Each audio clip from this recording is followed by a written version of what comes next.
사무엘하 제11장 1절에서 4절 말씀을 보겠습니다. 사무엘하 제11장 1절에서 4절 말씀이 되겠습니다.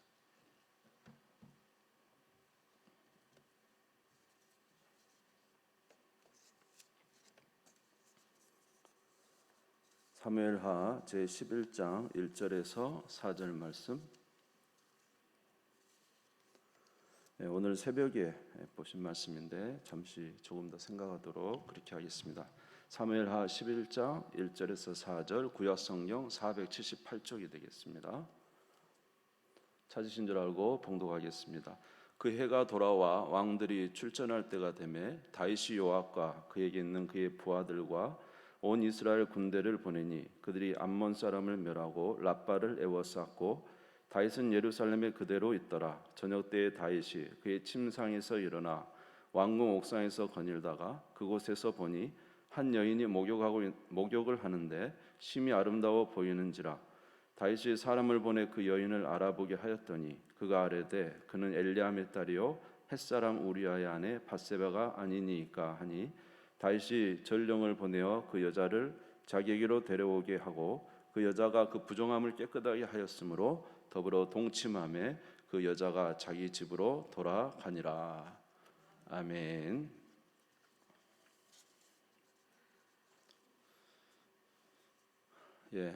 다윗의 우리가 말씀을 너무 잘 압니다만은 사무엘상 10장까지 참 훌륭했던 이 다윗이 11장에 와서 정말로 너무나 다르게 변모되는 모습을 보면서 우리는 안타까움을 금할 수가 없습니다.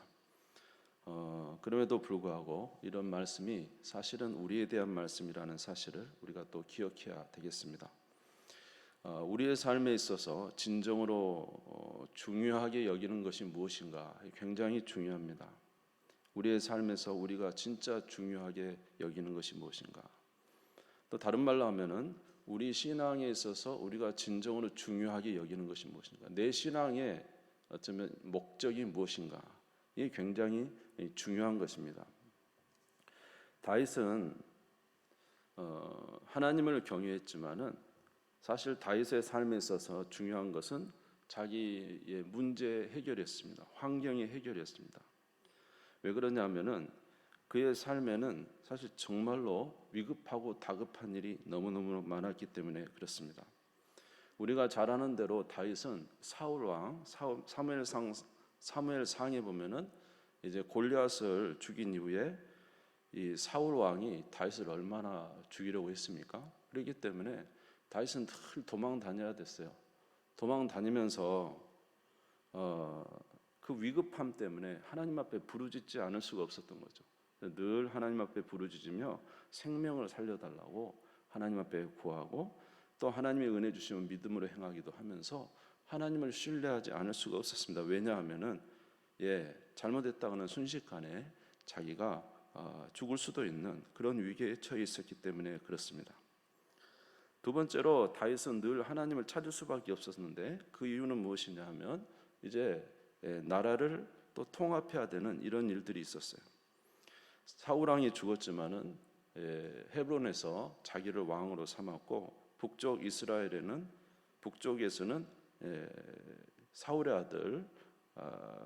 사울의 아들이 이제 사실 왕으로 이스보셋이죠. 이스보셋이 왕으로 있었는데 그 사이에 이제 나라를 통합해야 되는 이런 굉장히 긴박한 순간들이 있었습니다. 그래서 그가 시간을 보내지만은 항상 이 마음 속에는 어떻게 이 나라를 이제 잘 이끌어갈 수 있을까라는 늘 생각을 했죠. 그런데 이제 그런 과정 중에 참 어려움이 있었죠. 그 이스보셋의 군대 장관 아브넬이 와가지고 다윗에 이야기하지 않습니까? 이 북쪽 이스라엘의 10지파를 당신에게 다 돌려보내겠습니다. 이렇게 뜻하지 않은 놀라운 이제 이 나라의 통합을 알려오는 이 사울의 신복이었죠.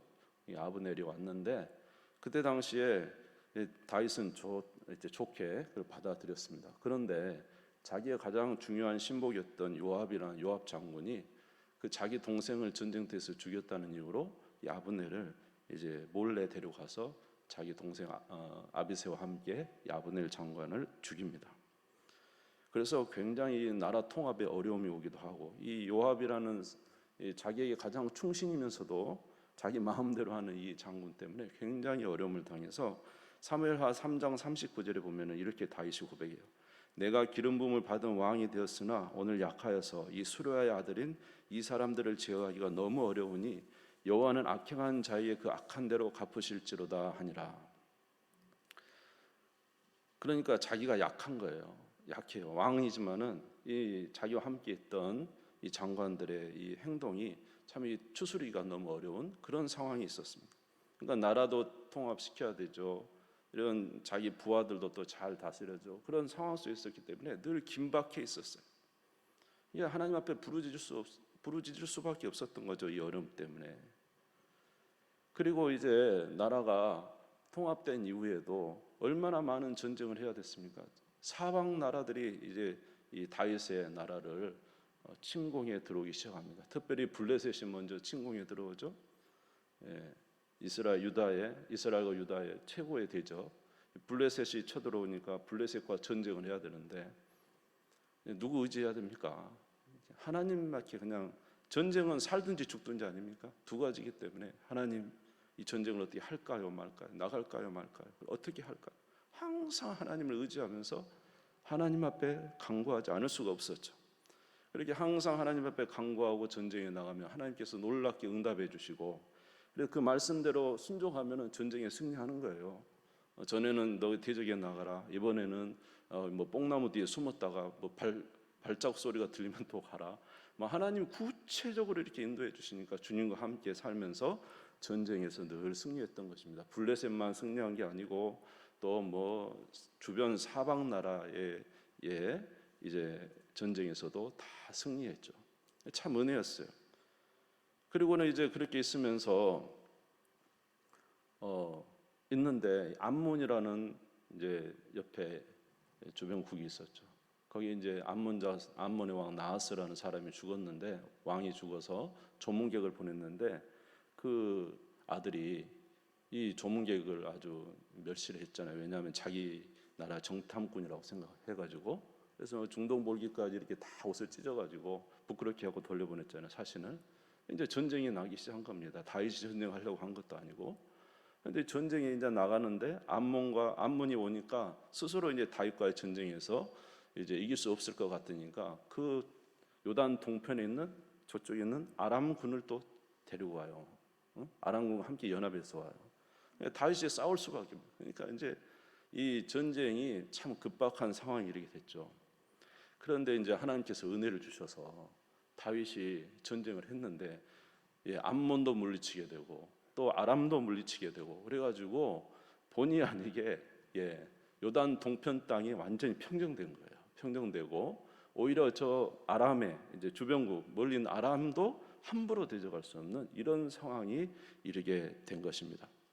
국내에 있는 사람들을 평탄하게 하기 위해서 사울의 후손들에게도 막 땅도 나눠주고 선대하고 이웃에게도 잘 하면서 이제 나라를 이렇게 세웠는데, 참 놀라운 일이죠. 다윗이 정말 하나님을 의지하면서 이렇게 살아왔더니 말입니다. 막 나라의 왕이 되기도, 헤브론의 왕이 되더니 이스라엘의 왕이 되더니 모든 전쟁에 승리하더니 나라를 다 평탄하게 만든 거예요. 온 백성이 드디어 이제 전쟁 없는 나라가 된 거예요.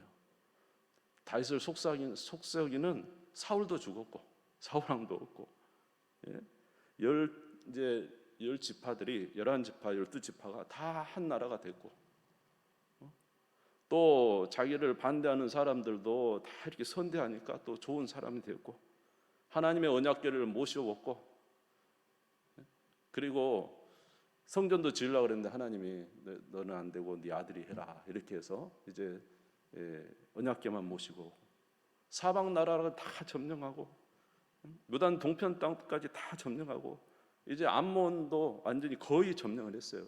암몬은 더 이상 이제 길을 쓸 수가 없어요. 시간만 지나면 암몬은 이제 점령이 되는 그런 시기예요. 다시 말해서 다윗에게 꿈 같은 일이 벌어진 것입니다. 모든 게 다 이제 평탄화된 거예요. 다 이루어진 거예요. 바로 그때입니다. 그때가 바로 오늘 사무엘하 11장이라는 거죠. 사무엘하 11장. 이렇게 모든 것이 평탄화됐을 때 놀랍게도 다윗에게 이상한 일이 벌어지는 겁니다. 자, 오늘 사무엘하 11장 1절을 한번 같이 읽겠습니다. 사무엘하 11장 1절 읽겠습니다. 시작. 그 해가 돌아와 왕들이 출전할 때가 되매 다윗이 요압과 그에게 있는 그의 부하들과 온 이스라엘 군대를 보내니 그들이 암몬 자손을 멸하고 랍바를 에워쌌고 다윗은 예루살렘에 그대로 있더라. 겨울에는 이제 암몬을 거의 점령했는데 겨울에는 이제 전쟁을 못해 추우니까. 그래서 이제 겨울에는 있다가 해가 돌아와 왕들이 출전할 때 봄이 되었다는 건 전쟁할 만할 때가 됐다는 거죠. 왕들이 출전할 때 지금 왕은 지금 나가서 전쟁을 해야 된다는 거죠. 왕들이 출전할 때 다윗이 어떻게 했냐면 요압과 그의 부하 온 이스라엘 군대는 암몬으로 다 보냈어요. 랍바 성을 에워싸서 이제 점령하려고. 마지막 이제 이 암몬의 도성 수도 랍바를 점령하기 위해서 보낸 거죠. 그런데 모든 이제 군사들은 다 보내고 지금 11장 1절에 보면은 다윗은 어디에 있습니까? 예루살렘에 남아 있어요. 지금 왕들이 출전할 때잖아요. 왕들이 출전할 때. 다윗은 예루살렘에 있어요. 이상하죠. 그러니까 온 군대는 전쟁하러 나가는데 다윗은 예루살렘에 그대로 있습니다. 그리고 또 한 가지 좀 특이한 것은 2절에 보시면은 한번 보겠습니다. 시작. 저녁 때 다윗이 그의 침상에서 일어나 왕궁 옥상을 거닐다가 그랬어요. 저기 보세요. 지금 다윗이 언제 일어났어요? 저녁 때 침상에서. 그러면 잠을 언제 잤다는 겁니까? 낮에 잤다는 거죠. 예? 지금 군대 나가서 군사들은 전쟁하고 있을 때 왕이 출전할 때 출전도 안 하고 예루살렘에 있고 낮잠 자다가 침상에서 저녁 때쯤 일어난 거예요. 그러니까 여러분 낮잠 많이 자면 안 될 것 같아요. 저기 이스보셋도 낮잠 자다가 이 사무엘하 4장 5절 6절인가 거기 보면은 이스보셋도 낮잠 자다가 죽었어요. 낮잠 자다. 그러니까 낮잠을 자고 일어난 거죠. 이게 왜 그랬냐면은 다윗이 편안한 거예요. 이전에는 긴장하고 살았어요. 긴장하고 사울이 죽일까봐 긴장하고 이 나라를 어떻게 이렇게 할 것까 긴장하고 또 막 자기 부하들이 이거 어떻게 할 거 막 긴장하고 예, 나라를 통합하는데 막 긴장되고 전쟁해야 되니까 긴장되고 막 완전히 긴장 속에 산 거예요. 긴장 속에 살다가 지금 어떻게 된 거예요? 편안해진 거죠. 모든 것이 평탄해지니까 어떻게 해요? 마음이 편안해져 가지고 지금 이제 전쟁 부하들 보냈지만 이길 건 뻔하고 이건 다 이미 이긴 거니까 자기는 이제 가지 않고 예루살렘에 있다 낮잠 자다가 저녁에 일어난 것입니다. 예. 그런데 이제 이때 문제가 벌어진 것이죠. 자, 저녁에 저녁 때쯤 일어나서 침상에 일어나서 왕궁 옥상을 거니다 보니까 거기에 이제 여인이 목욕하는 것을 보게 되죠. 우리 11장 2절을 다시 한번 보겠습니다. 같이 읽겠습니다. 시작. 저녁 때 다윗이 그의 침상에서 일어나 왕궁 옥상에서 거닐다가 그곳에 보니 한 여인이 목욕을 하는데 심히 아름다워 보이는지라. 일어났는데 거기 보니까 한 여인이 목욕을 하고 있는 겁니다. 심히 아름다웠어요. 너무 이제 아름다웠어요. 그래서 그 여인이 누군가 알아봤더니 여기 보니까 암멜의 딸이고 햇사람 우리아의 아내였던 거예요. 11장 3절에 보니까. 그러니까 엘리암의 딸은 그 할아버지가 사실 아히도벨이라는 아주 모략가입니다. 나중에 나옵니다. 그 아히도벨의 아들의 딸이었던 것이죠. 그리고 여기 있는 우리아는 사실 다윗의 37명의 이 군사 장군에 들어가는 중에 한 사람이었어요. 이 우리아의 아내였던 것이죠. 그런데 그에게 이 육신의 정욕이 막 발동을 되니까 정신을 차리지 못해요. 그것을 보다가는 결국 이제 밧세바가 우리아의 아내다는 소리까지 들었음에도 불구하고 전령을 보내서 이 우리아 밧세바를 데리고 옵니다. 그리고는 이제 끝내는 동침하게 되는 거죠. 우리 3절 4절을 같이 한번 읽겠습니다. 사무엘하 11장 3절 4절 같이 읽겠습니다. 시작. 다윗이 사람을 보내 그 여인을 알아보게 하였더니 그가 아뢰되 그는 엘리암의 딸이요 햇사람 우리아의 아내 밧세바가 아니니까 하니 다윗이 전령을 보내어 그 여자를 자기에게로 데려오게 하고 그 여자가 그 부정함을 깨끗하게 하였으므로 더불어 동침함에 그 여자가 자기 집으로 돌아가니라.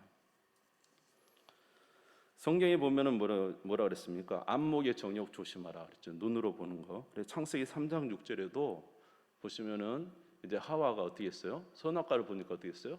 먹음직도 하고 보암직도 하고 지혜롭게 할 만큼 탐스럽기도 한 나무죠. 안목의 정욕을 조심하라 이렇게 말했어요. 그리고 야고보서 1장 15절에도 보면은 모든 것이 욕심으로 시작해서 결국 사망에 이른 것입니다. 욕심이 잉태한즉 죄를 낳고 죄가 장성한즉 사망에 이른다. 그래서 하나님이 말씀하시기를 이러한 것 절대로 하지 마라. 너 안목의 정욕 조심하라. 욕심을 조심하라. 정욕을 조심하라. 이렇게 말했는데 그렇게 하나님을 찾던 다윗이 그렇게 하나님과 함께했던 다윗이 어떻게 순식간에 이렇게 어떤 한 여인의 목욕한 것을 보고 이렇게 쉽게 변하여 그가 범죄할 수가 있는가라는 것입니다. 제가 생각할 때는 다윗이 하나님을 사랑했지만은 그가 늘 목표로 추구했던 것이 뭐냐면 추구했던 것이 이제 이러한 일로 드러났다고 생각이 됩니다. 그것은 바로 다윗이 추구하는 신앙의 목적이 바로 자기의 삶의 평안이었다는 사실을 우리가 좀 생각해 볼 수가 있어요. 그러니까 다윗은 하나님을 정말로 의지했어요. 하나님, 사울에게서 나를 살려주십시오. 하나님, 이 전쟁에서 나를 구원해 주시고 이기게 해 주십시오. 하나님이 모든 환경에서 나를 좀 구원해 주시고 이 모든 어려운 환경에서 나를 좀 꺼내 주셔서 나로 좀 평화롭게 해 주십시오. 그래서 정말로 그렇게 간구했더니 하나님을 의지했더니 하나님께서 그의 삶에 모든 평탄함을 주셨다는 거죠. 근데 생활의 평탄함이 이제 쫙 오고 나니까 그대로는 누구를 안 찾아요? 하나님을 찾잖아요. 그러니까 생활의 편안함이 오니까 하나님을 찾잖아요. 우리가 이런 것에서 우리가 한번 생각해 볼 필요가 있는데 그것은 다윗이 그동안에 하나님을 찾았지만 그 목적이 무엇이라는 겁니까? 자기 삶의 문제가 해결되고 자기 삶의 평안이었다는 거죠. 그런데 문제는 그 삶의 평안이 찾아왔을 때 그러면 이제 어떻게 되느냐라는 것입니다. 평안이 찾아오고 나니까 그는 이제 더 이상 하나님을 찾지 않습니다. 그리고 하나님을 찾지 않으니까 뭐가 쫙 올라오죠? 자기 안에 잠재. 우리는 다 죄인입니다, 여러분이. 아멘 하시기 바랍니다. 저나 여러분이 다 죄인이에요. 우리 안에 죄가 엄청나게 지금 잠재되어 있어요. 우리는 예수 그리스도로 말미암아 새로운 피조물과 은혜 아래 있지만은 죄성은 여전히 우리 안에 있어요. 이 죄성은 우리 안에 이게 마치 이 거인을 눌러놓은 것 같은 상황이라는 거죠. 언제든지 방치하면은 막 터져 나옵니다. 그러니까 이 다윗이 하나님을 의지했는데 하나님을 열심히 의지했는데 그 환경 속에서 어쩐지 살아나기 위해서 살기 위해서 하나님을 부르짖었다는 거죠.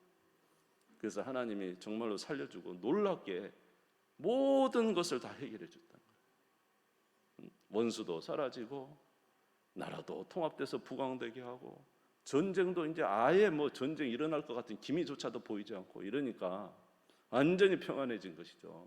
그러니까 딱 평안해지니까 누구를 찾잖아요? 하나님 더 이상 부르짖지 않잖아요. 그러니까 다윗의 진정한 목적이 무엇이었다고 이렇게 생각이 됩니까? 물론 하나님을 사랑하지 않고 하나님을 경외하지 않았던 거 아닙니다. 다윗이 하나님 분명히 경외했습니다. 그럼에도 불구하고 다윗이 진정으로 그동안 그렇게 바랬던 건 뭐예요? 하나님보다 자기 삶의 평안이었다는 거죠. 자기 삶의 평안. 그런데 그런 평안이 찾아오니까 이제는 하나님을 찾을 필요가 없죠. 이제 하나님을 찾지 않아요. 그런데 그런 상황 속에서 이제 어떻게 됩니까? 정욕은 그동안 그렇게 하나님으로 인해서 자기의 삶을 절제하고 기도하고 살던 삶이 이제 풀어지고 나니까 정욕이 불타오도록 이제 튀어오르면서 그를 이제 정욕의 사람으로 끌어가 버리게 되고 순식간에 무너지게 된 거예요. 어쩌면은 진짜 그렇게 추구했던 평안이 가장 위험한 순간이 있던, 저와 여러분의 삶에 그렇게 우리가 평안을 추구하잖아요. 우리 자녀 잘 되기를 바라고, 우리 뭐 직장 잘 되기를 바라고, 우리 뭐 그런 거 다 잘 되길 바라잖아요. 그렇지 않습니까? 정말로 그렇게 되기를 바라잖아요. 그런데 여러분, 그렇게 우리가 됐을 때 여러분 정말로 위험한 순간이 우리에게 올 수 있다는 사실을 여러분 아셔야 됩니다.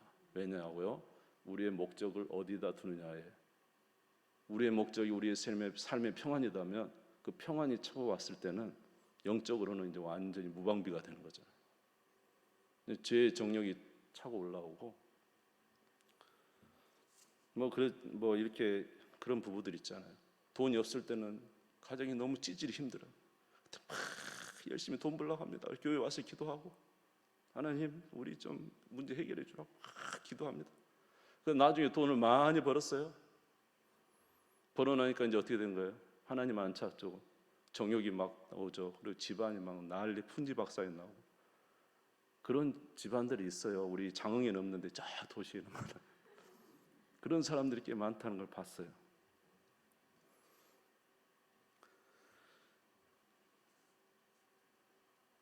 그래서 하나님이 뭐라 그랬냐면, 하나님이 네가, 이게 지금 다윗이 밧세바를 범하니까 하나님이 그거에 대해서 말씀을 하셔요. 네가 나를 업신여겼다. 사무엘하 12장 7절에서 10절을 한번 보겠습니다. 사무엘하 12장 7절에서 10절. 이 나단 선지자가 가서 이제 막 책망하는 거죠. 같이 읽겠습니다. 시작. 나단이 다윗에게 이르되 당신이 그 사람이라. 이스라엘 하나님 여호와께서 이와 같이 이르시기를 내가 너를 이스라엘 왕으로 기름 붓기 위하여 너를 사울의 손에서 구원하고 내 주인의 집을 내게 주고 내 주인의 아내들을 내 품에 두고 이스라엘과 유다 족속을 내게 맡겼느니라. 만일 그것이 부족하였을 것 같으면 내가 내게 이것저것을 더 주었으리라. 그리한데 어찌하여 내가 여호와의 말씀을 업신여기고 나 보기에 악을 행하였느냐. 내가 칼로 햇사람 우리아를 치되 암몬 자손의 칼로 죽이고 그의 아내를 빼앗아 내 아내로 삼았도다. 이제 내가 나를 업신여기고 햇사람 우리아의 아내를 빼앗아 내 아내로 삼았은즉 칼이 내 집에서 영원토록 떠나지 아니하리라 하셨고. 저기 보면은 내가 나를 업신여겼다. 다시 말해서 다윗은 항상 누구를 섬겼어요? 하나님을 섬긴다고 했는데 알고 보니까 하나님을 섬기는 게 아니고 하나님을 업신여기고 자기가 원하는 그것을 추구하는데 썼다는 거죠. 그것을 더 사랑했다는 거죠. 여러분, 우상숭배라는 게 뭡니까? 우상숭배는 다른 게 아닙니다. 하나님보다 더 사랑하는 것입니다.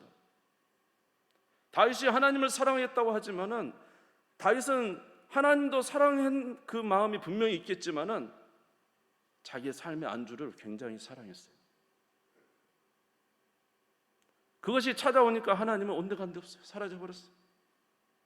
여러분, 베드로가 얼마나 신앙이 좋았습니까? 예수님 3년이나 따라다니면서 다른 사람 다 부인할지라도 저는 절대로 주님 부인하지 않겠습니다, 이렇게 고백한 사람이에요. 그런데 예수님이 딱 잡혀가니까 어떻게 합니까? 모른다고 도망가잖아요. 3번 부인하고. 그러니까 왜 그랬냐, 가만히 보니까 그 베드로 안에 무슨 마음이 있었냐.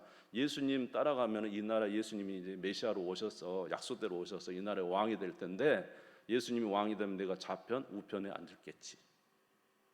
근데 예수님 잡혀가 버린 거예요. 그러니까 예수님 뭐 죽겠습니다 하는 거 소용없이 다 버리고 도망가잖아요. 이제 베드로의 마음에 그 본심의 깊은 것에 무엇이 있었다는 사실이 드러나는 것이죠.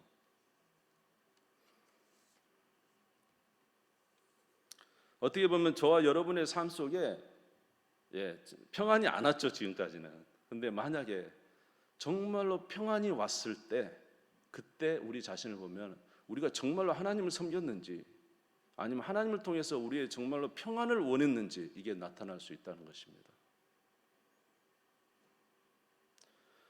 저도 그런 경우가 많습니다. 제가 이렇게 좀 쓰러질 때가 있거든요. 제가 넘어질 때, 쓰러질 때 보면은 힘들고 어려울 때가 아니야. 힘들고 어려울 때 주님 그렇게 찾아요. 왜냐하면 문제를 해결해야 되고 이 일을 해내야 되고, 그렇지 않으면 정말 힘드니까 하나님 막 그러면서 막 힘들 때는 그렇게 부르짖어서 주님을 찾는데, 하나님 은혜 가운데 문제를 다 해결해 주시고 나면은요, 그렇게 하나님 섬기던 게 어디 있어요? 그렇게 열심히 기도하는 사람 기도 안 합니다. 말씀 묵상하던 사람 말씀 묵상 이렇게 흐지부지 합니다. 어떻게 됩니까? 결국은 육체의 숫자들이 막 일어나게 되고, 그러다 보면 잘못하면 쓰러지게 되고, 이런 일들이 저의 삶에도 있었던 것을 제가 봅니다. 결국은 뭐냐 하면 우리가 그렇게 하나님을 사랑한다고 하는데 결국 보니까 하나님을 통하여 내가 원하는 것을 성취하고 싶은 것이 있었다는 거죠. 물론 그것이 나쁜 건 아니에요. 그게 되는 것이 중요하고. 그런데 하나님은 뭐라 그러냐면 너가 나를 업신여겼다는 거예요. 하나님을 경외하는 일에 목적을 두지 않았다는 것이죠.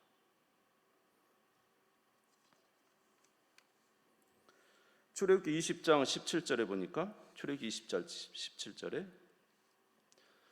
내 이웃의 집을 탐내지 말라. 내 이웃의 아내나 그의 남종이나 그의 여종이나 그의 소나 그의 나귀나 물은 내 이웃의 소유를 탐내지 말라. 분명히 20장에 보면은 탐내지 마, 아내 걸 탐내지 말라라고 했어요. 하나님께서 10계명이잖아요. 탐심을 가지지 말라. 그런데 탐심은 뭐냐 하면 골로새 3장 5절에 보면은, 골로새 3장 5절 같이 읽어볼까요? 시작. 그러므로 땅에 있는 지체를 죽이라. 곧 음란과 부정과 사욕과 악한 정욕과 탐심이니 탐심은 우상숭배예요. 탐심을 가지지 말라는데 탐심 뭐라고요? 우상숭배. 지금 다윗이 남의 아내를 탐심을 가졌어요. 지금 뭐 하고 있는 거예요? 탐심은 우상숭배하고 있는 거예요. 하나님을 멸시한 거잖아요. 예? 우리가 진짜 평안해져 보니까 내 안에 뭐가 있다는 사실을 깨달아야 되는 거예요. 내 안에 탐심이 있구나. 내가 우상숭배하고 있구나. 알고 보니까 하나님을 경외하는 게 아니고 다른 어떤 것을 사랑해서 그것을 추구하는구나. 힘들 때는 하나님을 찾다가 내가 진짜 평안해져 보니까 내가 진짜 추구하는 게 하나님이 아니었구나. 내가 추구하는 게 탐심이었고 알고 보니까 그게 우상숭배구나 알게 된 거죠. 데살로니가전서 4장 7절에서 8절에 보면은, 데살로니가전서 4장 7절 8절 같이 읽어봅시다. 시작. 하나님이 우리를 부르심은 부정하게 하심이 아니요 거룩하게 하심이니 그러므로 저버린 자는 사람을 저버림이 아니요 너희에게 그의 성령을 주신 하나님을 저버렸다. 지금 다윗은 하나님을 저버린 거예요. 사람 저버린 거 아니에요. 그냥 하나님이 너가 나를 업신여겼다. 저와 여러분은 어떤 상황에서든지 하나님을 경외하는 자가 되어야 됩니다. 어떤 상황에서도 하나님을 경외하는 자가 되어야 되지. 아멘.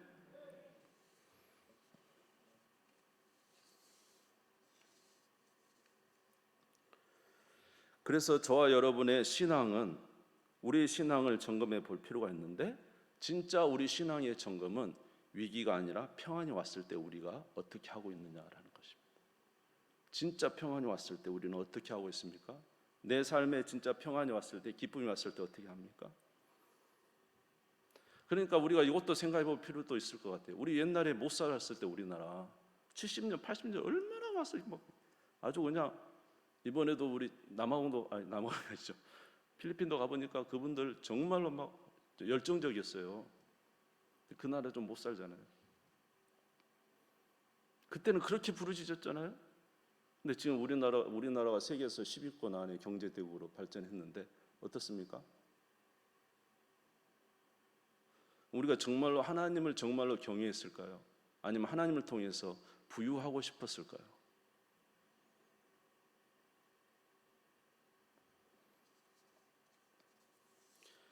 그러므로 우리 신앙에 있어서 진짜 우리를 평가한다고 한다면 그것은 바로 우리가 평안할 때 어떻게 행동하고 있느냐, 이것이 중요하다는 것입니다. 저와 여러분의 신앙의 목적은 무엇입니까? 저와 여러분의 신앙의 목적이 무엇입니까? 평안입니까? 문제 해결입니까? 그러면 우리는 어쩌면은 굉장한 지금 잘못된 것을 추구하고 있는지, 굉장한 위험한 것을 어쩌면 추구하고 있을 수도 있어요. 진짜 중요한 것은 무엇이냐? 저와 여러분의 삶에서 진짜 중요한 것은 내가 하나님 앞에서 어떻게 살아가고 있는가라는 거예요. 내 환경이 좋든지 나쁘든지 상관없이, 내 환경이 나쁘더라도 내가 이 상황 속에서 하나님을 경외하고 하나님의 뜻대로 하루를 살아가는 일에 내가 얼마나 헌신하고 있는가, 그게 중요한 거예요. 우리는 평가를 저분 옛날에는 없더니 이제 지금 잘 살아, 하나님 복 주셨어, 이렇게 말하고 있죠. 그것도 뭐 잘못된 말은 아니겠죠. 그러나 그것이 하나님이 보실 때 우리가 말하는 평가와 하나님의 평가는 다르다는 것입니다. 하나님의 평가는 오늘 저와 여러분이 얼마나 주님 앞에서 살아가고 있느냐, 이러한 상황 속에서도 옛날에 힘들 때 그렇게 주님을 찾던 그 모습 가지고 지금도 편안하다고 생각하는 이때에 우리는 하나님을 얼마나 찾고 있느냐. 여러분 저나 여러분은 하루에 우리 하나님 앞에 얼마나 우리 자신과 하나님과의 교제가 되고 있습니까? 힘들고 어려울 때는 날마다 하나님 의지하고 많이 의지했죠. 근데 지금은 얼마나 하나님 의지하고 있습니까? 이것이 바로 우리 신앙의 지금 우리 신앙을 볼 수 있는 잣대가 돼야 돼요. 무슨 말인지 이해가 되세요? 우리 오늘 하루 삶을 살면서 얼마나 하나님과 함께하고 있는가, 얼마나 하나님을 찾는 일에 우리가 목적을 두고 있는가, 하나님과의 관계가 얼마나 친밀한가, 이것이 우리 신앙생활의 평가의 기준이 돼야 돼요. 내가 얼마나 부유한가, 내가 얼마나 가난한가, 이건 별로 중요하지 않아요. 어떤 면에서 여러분, 가난해도 하나님과 함께하면 하나님이 가난을 이기게 해주실 줄 믿습니다. 부유해도 하나님을 가까이 하고 사는 사람은 시험에 들지 않게 될 거예요. 그럼에도 불구하고 우리의 모든 것은 하나님과의 관계가 잘 준비되어 있지 않다고 한다면 우리는 언제든지 무너질 수 있는 위험수에 처해 있다는 것을 알아야 됩니다. 그러므로 항상 주님을 가까이 하는 일에 여러분, 내 삶의 문제가 해결되고 내 삶이 부유해지고 내 삶의 모든 것에 목적을 두시지 마시고, 중요한 것은 우리 신앙의 목적을 어디에 두느냐, 이게 중요하다 그랬잖아요. 신앙의 목적을 하나님과의 관계를 어떻게 잘 맺어가느냐, 여기에 두시기를 주의 이름으로 축원합니다.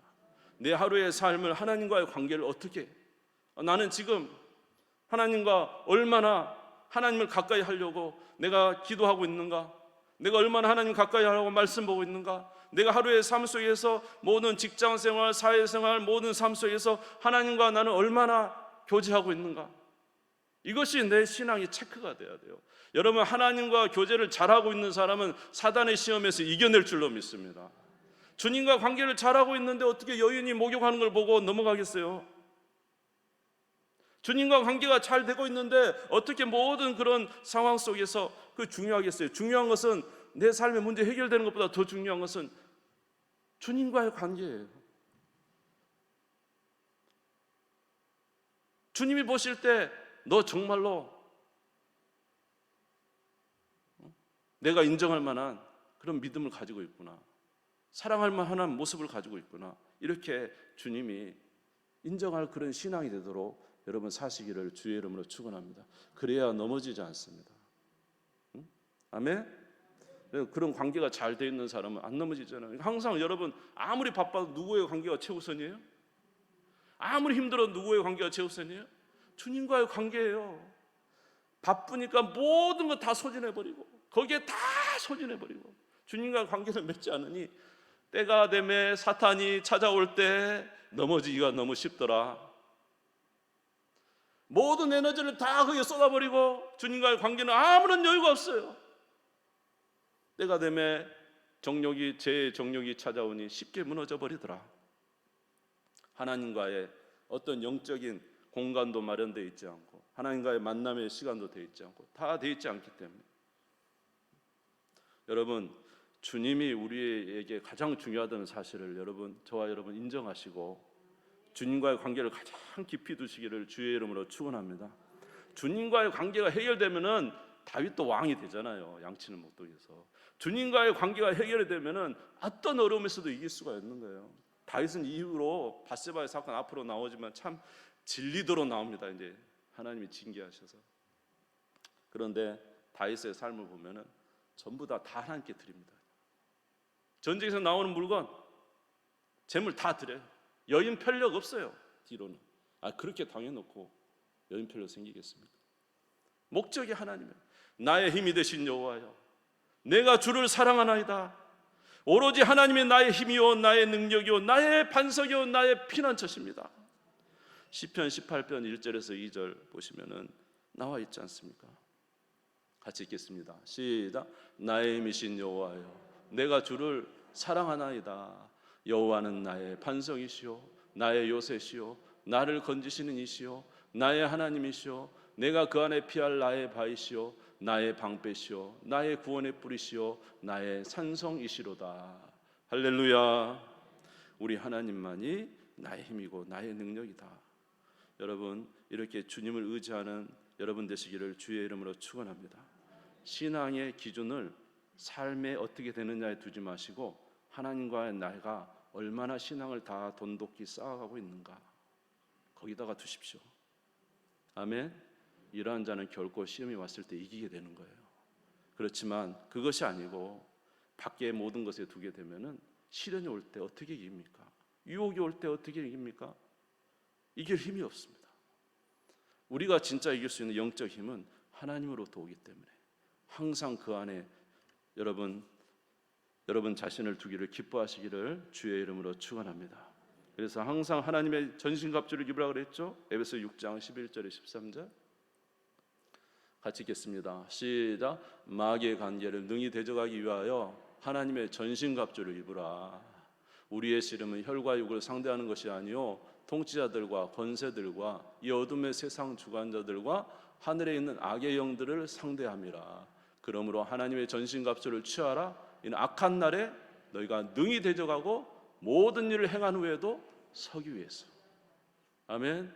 모든 일을 행한 이후에도 어떻게 하기 위해서? 서기 위해서는 하나님과의 관계가 가장 중요해요. 기도하는 거 중요해요. 말씀 대하는 거 중요해요. 항상 하나님을 생각하고 그분 앞에 서는 거 굉장히 중요해요. 그렇게 살아가는 삶이 실패하지 않습니다. 잠언서 4장 23절. 그래서 어떻게 하라고 한 것입니까? 잠언서 4장 23절 같이 읽겠습니다. 시작. 모든 지킬 만한 것 중에 더욱 내 마음을 지키라. 생명의 근원이 이에서 남이니라. 할렐루야. 예, 여러분, 우리가 저나 여러분이나 아무리 힘들어도 주님 관계 세웁시다. 아멘. 정말 아무리 바빠도 주님 관계가 가장 중요합니다. 아무리 어떤 상황에서도 어떤 어려움 때는 뭐 주님 붙들겠죠. 아무리 편안할 때도 정신을 차리십시오. 주님 관계가 가장 중요합니다. 무릇 지킬 만한 것보다 마음을 지키십시오. 잠언서 16장 32절. 어떤 자가 참으로 힘 있는 자입니까? 같이 읽겠습니다. 시작. 노하기를 더디하는 자는 용사보다 낫고 자기의 마음을 다스리는 자는 성을 빼앗는 자보다 나으니라. 수많은 재물보다 내 마음을 다스리는 것이 훨씬 더 훌륭한 사람이에요. 주님 앞에서 그렇게 살아가는 우리 모두가 되시기를 바랍니다. 여러분, 우리 안에 우상이 있을 수 있습니다. 하나님과 우상, 우리도 모르는 사이에 그게 겸하여 있을 수 있어요. 평안이 와보면은 우리 안에 우상이 뭐였던 것이 드러날 거예요. 편안할 때 이렇게 우상 숭배하는 자 되어서 하나님으로부터 책망받지 마시고 정말로 저와 여러분의 신앙이 하나님을 경외하는 신앙, 우리가 어렵든지 부유하든지 어떤 순간에도 우리에게 중요한 것은 하나님입니다. 고백하세요. 주님을 사랑하는 우리 모두가 되시기를 주의 이름으로 축원합니다. 주님, 세움 부르시고 다 같이 기도하겠습니다.